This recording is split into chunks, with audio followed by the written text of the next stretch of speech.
सभी भक्तों को मेरी राधे राधे। मैं प्रिया शरण पारासर स्वागत करता हूं ब्रज महिमा के नए चैनल संत महिमा में। आज हम आपको लेकर के आए हैं श्रीधाम बरसाना। और श्रीधाम बरसाना में एक ऐसे दुर्लभ स्थान पर जहां रह कर के संत भगवान निरंतर भगवत आराधना कर रहे हैं। ऐसे संतों के दर्शन अपने आप में बड़े ही अद्भुत दर्शन हैं, क्योंकि ये संत चाहते ही नहीं है कि कोई हमें जाने और कोई हमें देखे। परंतु हमने जब महाराज जी से विशेष निवेदन किया, उनके चरणों में विशेष आग्रह किया, तब वो इस चीज़ के लिए तैयार हुए। तो आइए जानते हैं उन संत भगवान के अद्भुत भाव कि कैसे जीव ग्रस्त में रह कर के भगवत चरणों को प्राप्त कर सकता है।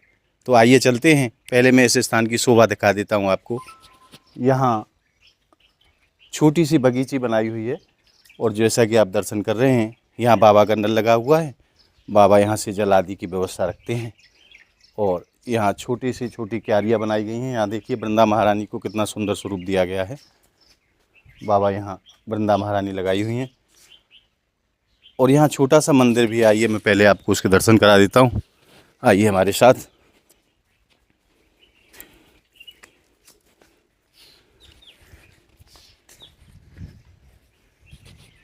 और यहाँ छोटे से विग्रह के रूप में हनुमत लाल जी साक्षात विराजमान हैं और नीचे बाबा विश्वनाथ अपने परिवार के सहित यहाँ विराजमान हैं। यह छोटा सा मंदिर यहाँ इस बगीचे में बना हुआ है और यहीं रह कर के बाबा दिन रात भगवत आराधना किया करते हैं। आइए अब चलते हैं बाबा के दर्शन के लिए।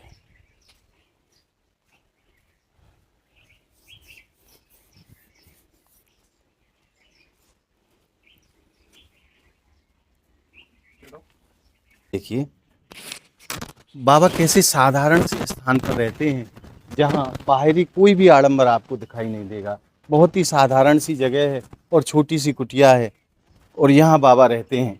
आइए सर्वप्रथम बाबा के ठाकुर जी के दर्शन।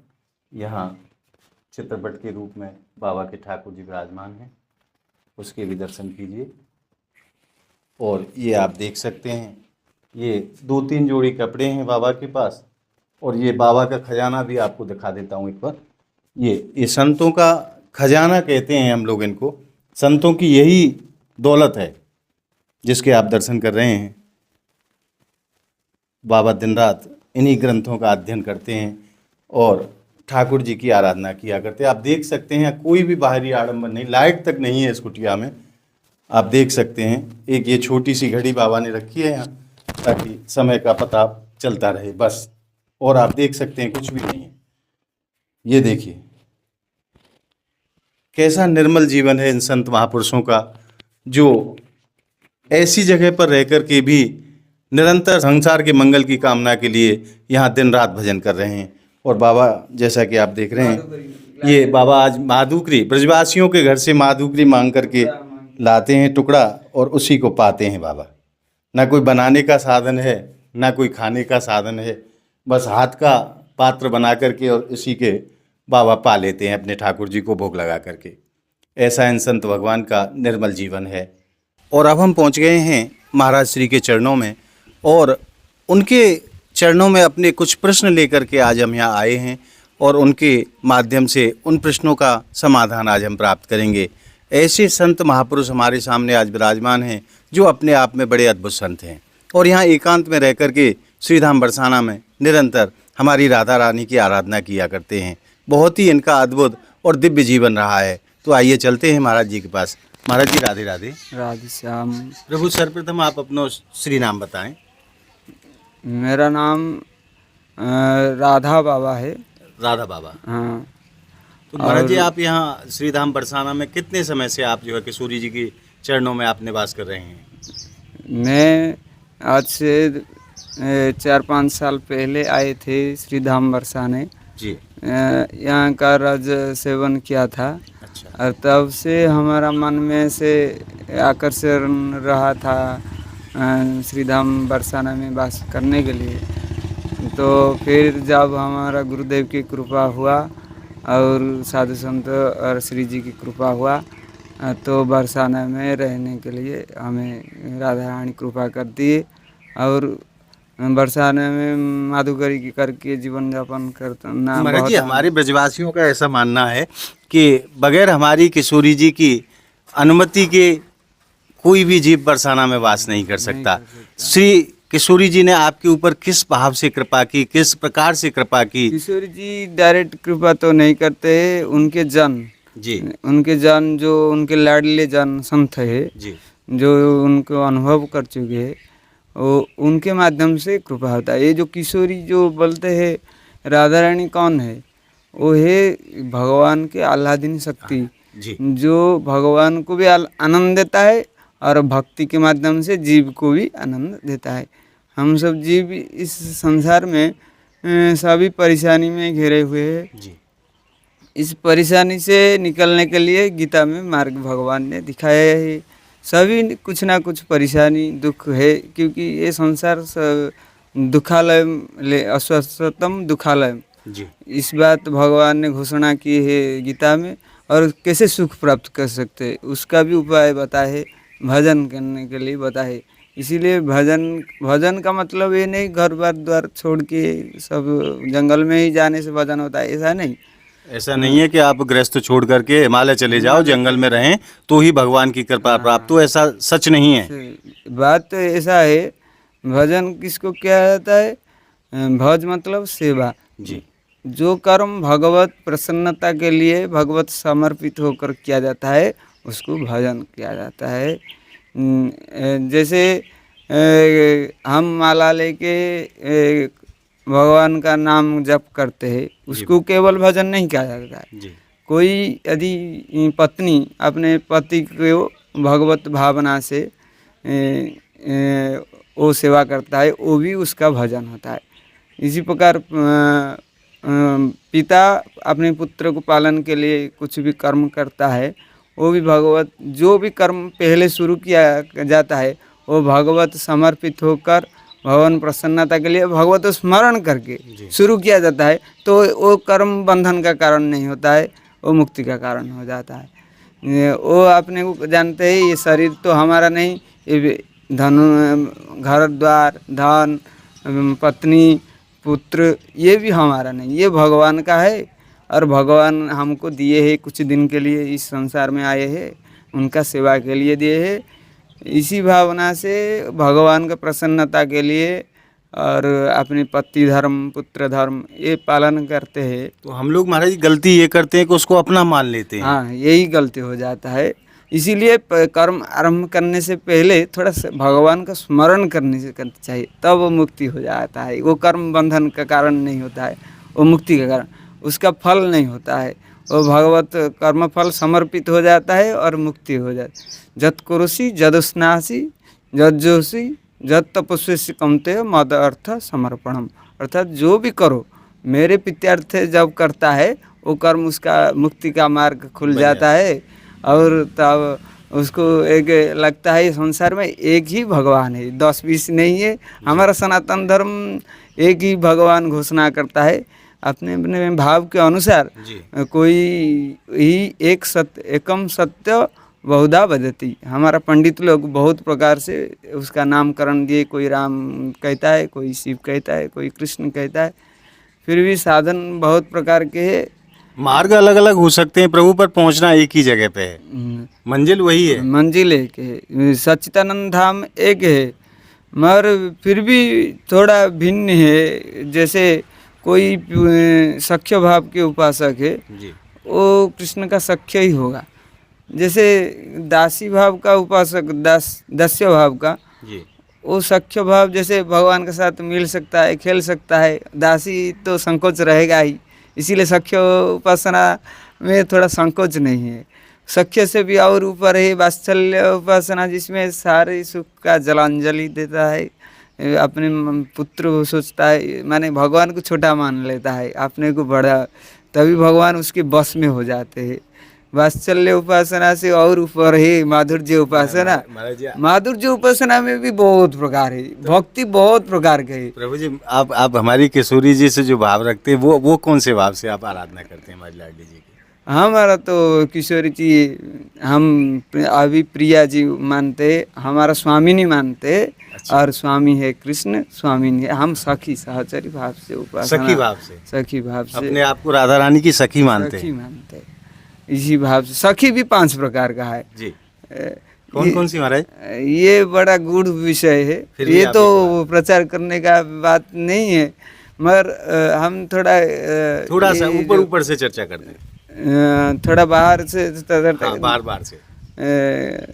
ये जो राधा रानी जो चीज़ है ये तो सबसे ऊंचा चीज़ है। इसको समझने के लिए इस धूल में गड़ना चाहिए। वृंदावन रज की जब कृपा होगी तभी तब जान पाएंगे। पाएंगे इसका महिमा, राधा रानी की महिमा। ये जो सहचरी उपासना सबसे टॉप लेवल उपासना है, ज्ञान मार्ग की उपासना है, जिसमें भगवान निर्विशेष है। जी। एक सत्ता मात्र है, उनका नाम नहीं, रूप नहीं, गुण नहीं, लीला नहीं, केवल सत्ता मात्र है। और ऐश्वर्यमय उपासना में भी भगवान है, भगवान को थोड़ा भूख प्यास लगता है, भगवान सबका मालिक है, सबका पाप पुण्य का विचारक है, इसीलिए उनका आत्मीयता हो नहीं पाता है। ये जो ब्रज में जो उपासना है ये बड़े आत्महत्या उपासना, जैसे पति पुत्र को नायक नायिका जैसे उपासना गोपीगण करते थे, यहाँ पे उसी प्रकार उपासना है। बहुत आत्म वात्सल्य उपासना है और माधुर्य उपासना है, इसलिए यहाँ पे आत्मीयता तो ज़्यादा है। ये बड़ा विषय है, ये तो 1 मिनट की 10 मिनट में बातचीत नहीं, पूरा ये नहीं तो घंटे एक रात बीत जाएगा तो भी ख़त्म नहीं होगा। फिर भी संसार में भगवान जब जब धर्म का हानि होता है भगवान अवतारित लेते हैं, और भक्तों को रक्षा करने के लिए, संतों को रक्षा करने के लिए, दुष्टों को विनाश करने के लिए सनातन धर्म में भगवान अवतरण होते हैं। इस बात कोई भी उपासक हो मानते हैं, और सब जानते हैं सनातन धर्म में भगवान 10-20 नहीं है, हमारा एक ही भगवान है। अपने अपने भाव हिसाब से कोई किसी राम के रूप में मानता है, कोई कृष्ण कोई के रूप कृष्ण में। के रूप में उपासना करता है। वस्तुतः तत्व एक ही है। तत्व तो एक है। तो सनातन धर्म किसको कहा जाएगा? तो जो जिसके भीतर 5 गुण है, गुण को लेकर सनातन धर्मी कहा जाता है। जी मैम। जैसे जो एक ही भगवान मानता है, जिनके आदेश से सूर्य किरण देता है, जिनके आदेश से जल में शीतलता होता है, जिनके आदेश से ये पृथ्वी अपने कक्ष में घूरता है, सूर्य के चारों तरफ भी घूरता है, जिनके आदेश से अग्नि में दाही का शक्ति होता है, और उनका अज्ञान जब हो जाएगा वो दाही का शक्ति भी ले सकते हैं। तो ये पराण बोमा से हम भारत में भक्त डरता नहीं, क्योंकि वो जानते हैं भगवान हमको हर तरह से रक्षा करेंगे।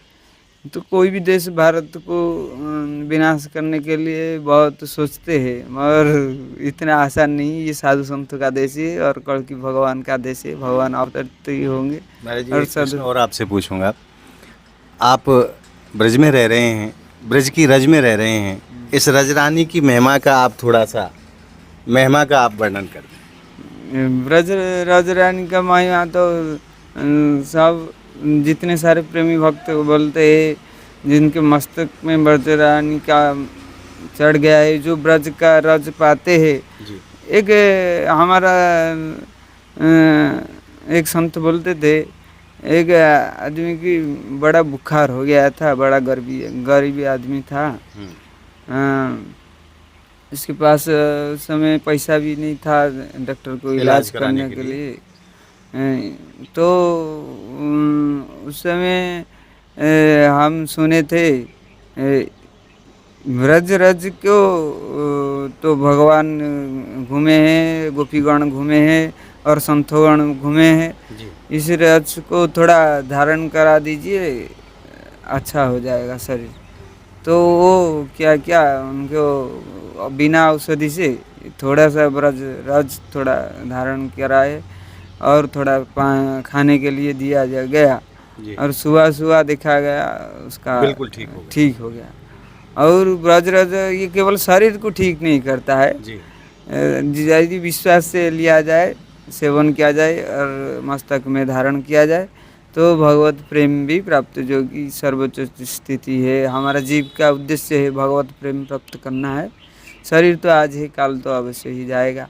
तो ये बड़ा बात नहीं, बड़ा बात है प्रेम भी दे देता है, यही ब्रजराज। ब्रजराज। और मुक्ति तो छोटा बात है, मुक्ति का भी बाप बोलते प्रभु भगवान के जो अनन्य भक्त है वो मुक्ति तो चाहते ही नहीं चाहते है, ही नहीं, मुक्ति तो चाहते ही नहीं है वो। तो इसलिए चार प्रकार मुक्ति से भी ऊपर चीज है प्रेम, चीज है पंचम पुरुषार्थ इसको बोलते हैं, जी जिसको देने में ब्रजराज समर्थ है। समर्थ है। ऐसी महिमा है ब्रज की रज की, जहाँ जिसमें ठाकुर हमारे साक्षात खेले हैं वही रज है आज भी। जय हो प्रभु। और मैं थोड़ा सनातन धर्म के ऊपर में बोलना चाहता हूँ। जी जी महाराज। जो अहिंसा आचरण करता है, जो जिसमें शौच गुण है, बाह्य और अंत शौच, जिसमें कर्म फल का कोई आशा नहीं है जी और जिसका भीतर आलस्य नहीं है, पक्षपात नहीं है, उसको सनातन धर्मी कहा जाता है। निष्काम जो होता है, जिसका कर्म फल में आशा नहीं रहता है और जो सभी के ऊपर दया करता है, समदृष्टि रखता है, जी। उसको सनातन धर्म कहा जाएगा। चाहे वो कृष्ण का हो, चाहे वो राम का हो, सनातन धर्म धर्मी है। और भी सनातन धर्म का लक्षण है जिसके पास अष्ट सात्विक विकार होता है, जी महाराज। या जिसके सप्त ज्ञान भूमि पाए है, वो भी सनातन धर्मी कहा जाता है। चाहे वो किसी भी संप्रदाय का हो, उससे कोई मतलब कोई नहीं है, मतलब नहीं। पर वो सच्चा सनातनी है। आजकल स्वदेशी चीज घट गया है जिसके कारण हम सनातन धर्म को जान नहीं पाते हैं। जी महाराज। ये जो सब आजकल पेस्ट यूज करते हैं, पेस्ट में कितना केमिकल है, फिर भी दांत का प्रॉब्लम सबका दिखाई। और दांतुन जैसे करंज जैसे काठी या नीम का काठी, इसको घसने से माड़ी का स्ट्रंग होता है। प्राचीन समय में सब लोग वही करते थे, वही करते हम लोगों ने भी बचपन में किया है महाराज। हाँ। अभी बहुत सारे ब्रश वगैरह नहीं होते थे बहुत तब। सारे लोगों को दांतों का प्रॉब्लम है, 1000 रुपया खर्च करते हैं, मगर इसी को जो पता नहीं है कि यही इसी में वृद्ध समय तक भी माड़ी स्ट्रंग रहता था। और हमारा जो स्वदेशी जो चीज है वो आजकल धीरे धीरे आएंगे बढ़ जा रहा है। घूम फिर के लौट के वहीं आएंगे। आएंगे, ये तो बहुत प्राचीन है हमारा सनातन धर्म, सनातन- लौट के वहीं आना है। कहीं भी भटक जाओ लौट के वहीं आओगे। वही आना और आ रहे हैं लोग लोग लौट भी के आ रहे हैं वहीं। वही आए। और जब ये जो कलयुग का अंत हो, जब विदेशी लोग हमारा ऊपर आक्रमण करेंगे, जी और जैसे प्रहलाद को कितना कष्ट दिया गया, जब अंतिम स्टेज में पहुंचा तभी नरसिंह रूप धारण। इसी प्रकार जब जब अंतिम भगवान के भक्तों पे कोई आपत्ति आएगी तो प्रभु अवतार लेंगे, ये पक्का बात ये पक्का बात है। गीता में तो घोषणा की है, जदा जदा ही धर्मस्य ग्लानिर्भवति भारत अभ्युत्थानम धर्मस्य ग्लानि तदात्मानं सृजाम्यहं परित्राणाय साधूनां विनाशाय च दुष्कृतं धर्म संस्थापनार्थाय संभवामि। संभवामी युगे युगे। प्रभु एक आपके चरणों में एक प्रश्न और, हम संसार में रहते हुए भगवत कृपा के पात्र कैसे बने, कैसे आचरण करें जो हमारी किशोरी जी की कृपा हमारे ऊपर सहज में हो जाए, गृहस्थ धर्म का पालन करते करते हमें भगवत प्राप्ति हो जाए। ऐसा कोई सद्मार्ग हमें बताएं, कैसा हमको आचरण करना चाहिए, कैसा हमारा आभार व्यवहार होना चाहिए जिससे कि हमारी किशोरी जी हमारे ऊपर कृपा करें। कैसे हम लाडली जी की कृपा के पात्र बने। गृहस्थ में रहकर भी सच्चा भक्त हो सकता है। बहुत ऐसा उदाहरण है भक्तमाल में, जी और बहुत ऐसे उदाहरण है जैसे पिता माता की सेवा आजकल लड़का नहीं करते हैं, जी क्योंकि पिता, हमारा शास्त्र बोलता है पितृदेव भव मातृदेव भव अतिथि देव भव। जी तो जितना सामर्थ्य है उसी हिसाब से अतिथि का सेवा भी करना चाहिए। कोई आपके द्वार में आ गया तो उनका भी सेवा थोड़ा करना चाहिए। कुछ नहीं है तो कोई बात नहीं, हाथ जोड़ के जल थोड़ा पी के हमारा को संतुष्ट मधुर वचन करिए। के द्वारा भी। मधुर वचन के द्वारा संतुष्ट करना जी चाहिए। महाराज। तभी तो भगवान प्रसन्न होंगे। नहीं, भगवान सभी जीव में विराजमान है, इसीलिए जो जीव के प्रति हिंसा नहीं करना चाहिए। जी महाराज। और गृहस्थ में रहकर सभी का सेवा करना चाहिए, सभी को सुख देना चाहिए। ऐसी भावना से गृहस्थ में रहकर भगवत भावना, ना कि मेरा पति, मेरा बापा, मेरा पिता, मेरा, ऐसा नहीं। ये भगवान हमको भगवान रूप में सभी को देखकर जब करता है उसका वो मुक्ति मार्ग हो जाता है। नहीं तो बंधन हो जाता है। मेरा यदि सोचेगा तो बंधन हो तो जाएगा। महाराज जी, जीव की ऐसी समदृष्टि कैसे हो, क्या साधन करना चाहिए कि सब में भगवत सब दर्शन जीव को हो? इसके लिए ध्यान थोड़ा करना चाहिए ठाकुर जी का, और सभी में भगवत बुद्धि करने के लिए मन थोड़ा शुद्ध होने के लिए नाम भगवान का नाम जप करना चाहिए, ध्यान थोड़ा करना चाहिए, और ध्यान करने से धीरे धीरे मन शुद्ध हो जाता है। जी। और सभी से आरोप करना चाहिए भी, ये इसमें भी भगवान है, इसमें हमारा भीतर भी भगवान है, बाहर भी भगवान है। इसी भाव को दृढ़ता रूप से धारण करना चाहिए, धीरे धीरे होगा। जितना साधन अंतःकरण शुद्धि हो जाएगा जी। भगवान ध्यान धारणा और जप से, उतना धीरे धीरे। इसीलिए कुछ समय गृहस्थी के लिए कम से सोने के समय पहले कुछ समय भगवत भजन करना चाहिए। जब उठेंगे तब भजन करना चाहिए। स्नान करने के बाद थोड़ा समय भजन में बैठना चाहिए आसन में, तभी तो ये अभ्यास धीरे धीरे करते करते करते आपका जो मन है वो और स्थिर हो जाएगा। गृहस्थी लोग जब कर्म करने जाएंगे तब पहले भगवत स्मरण करके करे, तभी होगा, नहीं तो कुछ नहीं होगा। जैसे कोई रसोई करना चाहता है करे, हम ऐसा सोचिए आज ठाकुर जी को भोग लगाए, नहीं कि मेरा पति कैसा अच्छा लगता है, कैसा पुत्र अच्छा लगे, नहीं, ठाकुर जी आप आएंगे हमारा, हमारे प्रभु को अच्छा प्रभु को लगता है। प्रसाद कैसा अच्छा लगता है। प्रसाद सबको खवाओ। सत्य की आहार भगवान को अच्छा लगता है, इसीलिए सत्य की आहार घर में बनाए, क्योंकि तामसिक राजसिक खाने से मानसिक स्थिति बिगड़ता है और मानसिक शांति भी नहीं रहता है। जब शांति नहीं रहेगा काम क्रोध आ जाएगा, लोभ आ जाएगा, विनाश मार्ग को चला जाएगा। इसीलिए आहार शुद्ध होना चाहिए। बाहर का चीज़ जितना में जो चीनी का चीज़ से दूर रहना चाहिए। चीनी में आजकल जो चीज़ में केमिकल से होता है उसको खाने से आजकल भारत में डायबिटीज हो गया है। भारत में डायबिटीज नहीं था आजकल, नहीं, ये चीनी का चीज़ सब खा के सब आजकल डायबिटीज होने से बहुत सारे रोग आ जाता है। महाराज, अंत में समस्त संसार को आप क्या संदेश देना चाहेंगे कि जीव किस प्रकार से भगवान की कृपा प्राप्त करें? जो लोग आज नाना प्रकार के कष्ट भोग रहे हैं अपने कर्मों के माध्यम से, उन कर्म के बंधन से कैसे जीव मुक्त हो और कैसे उस भगवान की तरफ अग्रसर हो और प्रभु के चरणों तक जीव पहुंच जाए? अंतिम बात भगवान ने गीता में कहे, मत चित्त सर्व दुर्गाणि मत प्रसादात तरिष्यसि अथ अहंकारत न सोचति विनश्यति।